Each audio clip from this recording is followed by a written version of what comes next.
for. And what Mr. Chawla also mentioned in the order, the ease of doing business, and that slogan is to be kept in mind. How we have to improve in our system so that the court would not really have ever an occasion to point out such kind of mistakes on the part of the department. But that said, we're going to be discussing certain aspects as to how we can make improvements in the administration.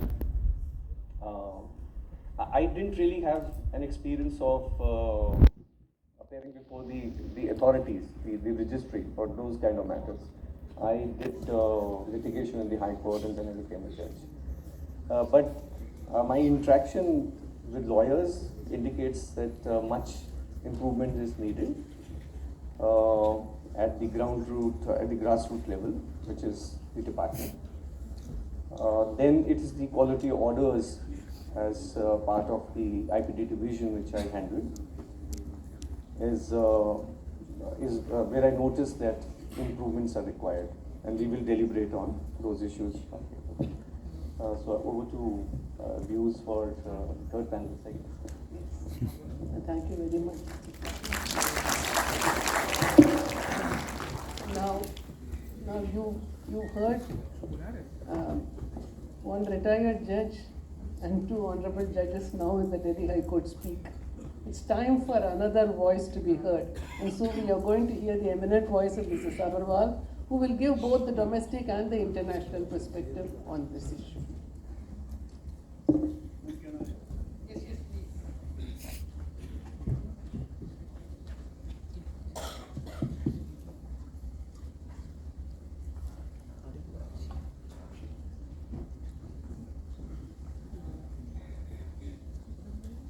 Good morning to everybody. Honorable Justice Prabhasiri Devan, former chairman of IPAB and also the chair of IP Policy Think Tank. Earlier, of course, Justice of the Madras High Court. Honorable Justices of the Delhi High Court, Mr. Unnat Pandit, Controller General, eminent experts and participants, ladies and gentlemen.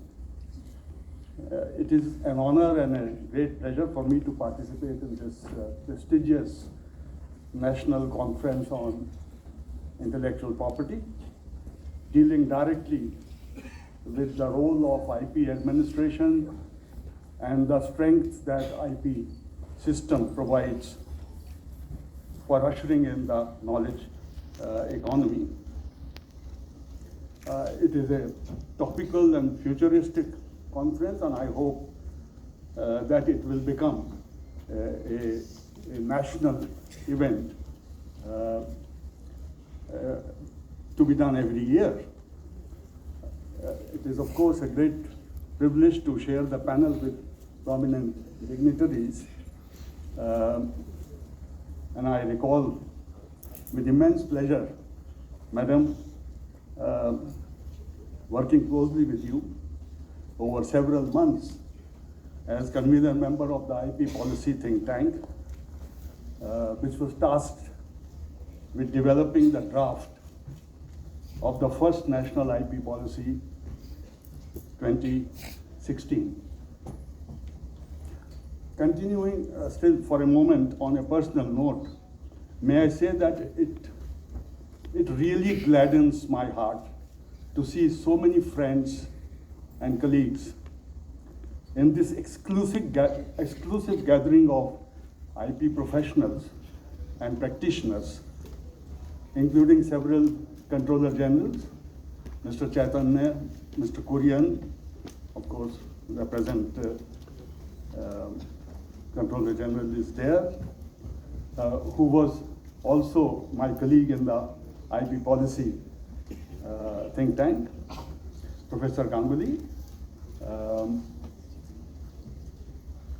and many joint and deputy controllers in the office, legal practitioners, scientists, academicians, with whom I have had the pleasure of working closely for years, some of them for decades, actually. let me just come to the topic of this panel without any delay. And I would like to divide my discussion in three parts. And I will give, as Madam has directed, both the international and the domestic perspective. And I would take the first part as dealing with the ethical professionalism of the IP office in the context of the ethical and moral issues which are at the base of intellectual property. And that is how the international community normally looks at ethical practices.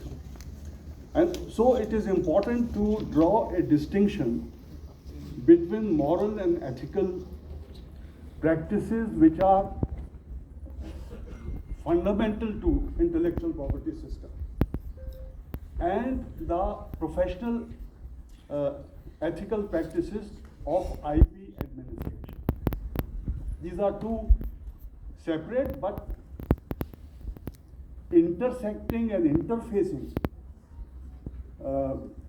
areas where IP offices and IP administrators have to understand, have to manage, and have to bring in a balance in their working.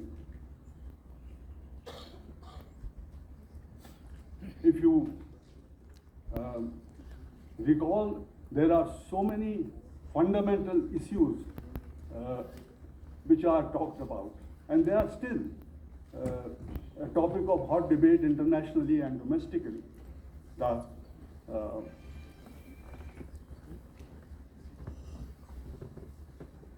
private rights versus public goods, monopoly and rent generation versus competition and welfare optimization, criteria for patentability, evergreening was mentioned, computer-related inventions, life sciences,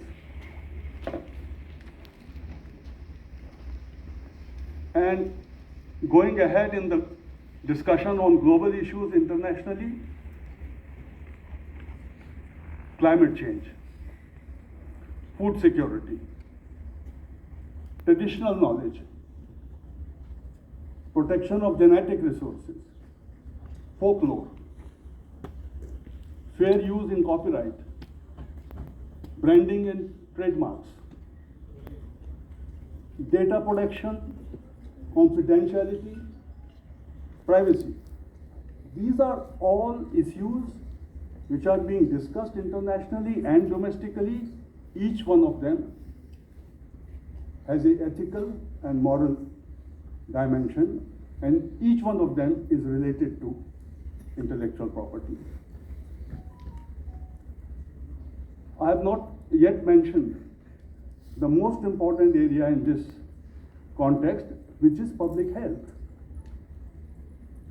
And this area of public health became even more prominent during the pandemic that hit us. Affordability and accessibility of medicines, of vaccines, of healthcare devices, therapeutics, diagnostics became a big issue internationally. So much so that India and South Africa decided to go to the World Trade Organization and ask for a waiver of certain TRIPS related articles. After long and protracted negotiations, the outcome was less than satisfactory, I should say that. But at least it threw up the ethical and the issues of equity which underline intellectual property, about coverage in developing countries, about manufacturing bases, about transport and platforms of distribution. And that is where I want to bring in the role of the IP administrators.